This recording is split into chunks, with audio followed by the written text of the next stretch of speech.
Seni tari bagi masyarakat Minahasa sudah ada jauh sebelum bangsa Eropa datang ke Minahasa. Hal ini dapat dibuktikan dengan adanya kepercayaan kepada Dewi Penari yang disebut Ruwin Tubuh.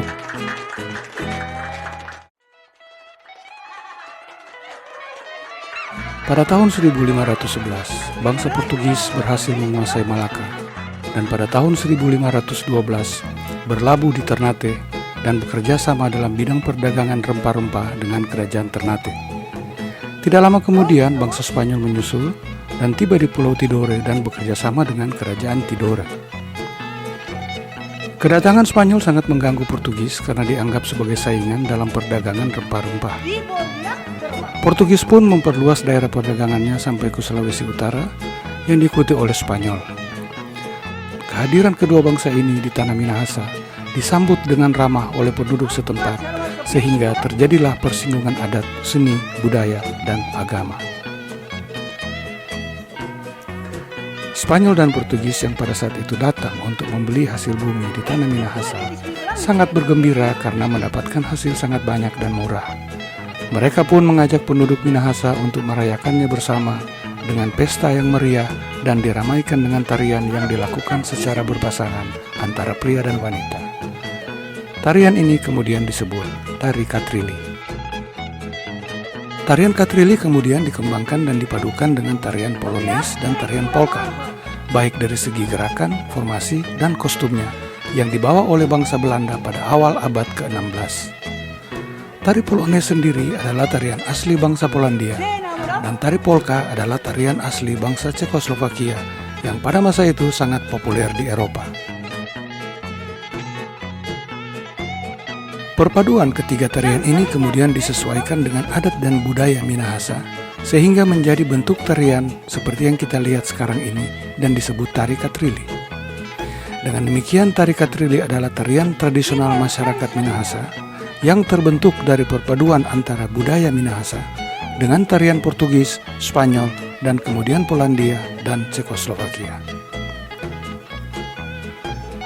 Dalam pertunjukannya, Tari Katrili biasanya diiringi dengan alunan musik tradisional khas Minahasa, yaitu kolintang. Sedangkan irama yang dimainkan biasanya merupakan lagu adat yang bertemakan keceriaan atau kebersamaan.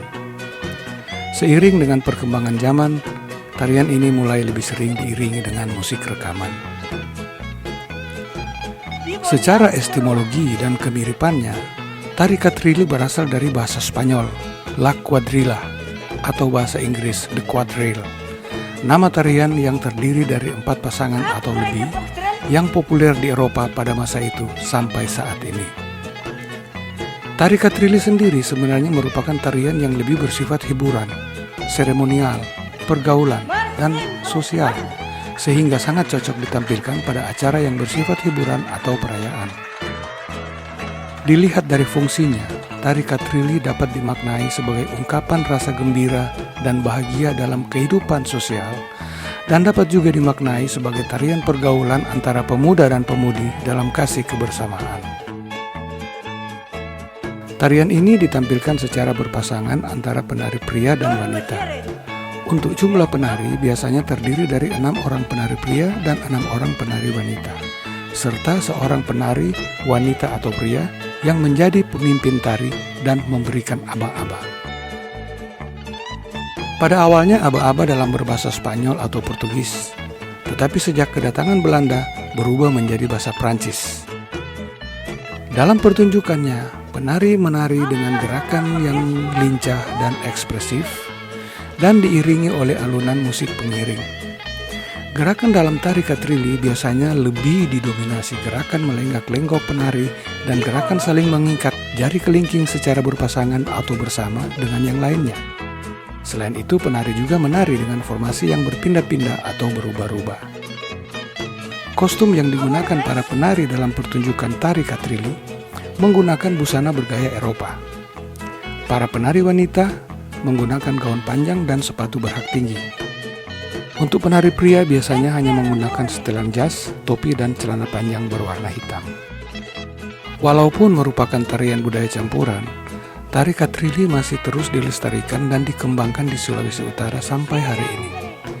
Berbagai kreasi dan variasi juga sering ditambahkan dalam setiap penampilannya, baik dalam segi gerak, formasi, kostum, dan pengiringnya agar terlihat menarik.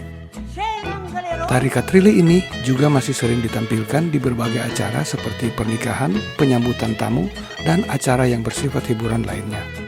Selain itu, tarian ini juga sering ditampilkan mewakili daerah Sulawesi Utara di acara-acara seperti pertunjukan seni dan festival budaya, baik nasional maupun internasional.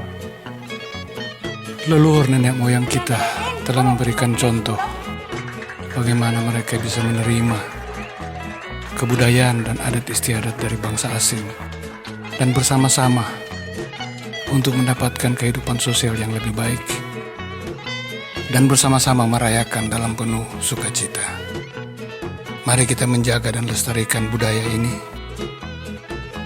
agar ke depan kita dapat mengembalikan cita-cita dan leluhur para nenek moyang kita. Salam satu cinta dalam kebenaran dan satu iman dalam perbedaan. Terima kasih.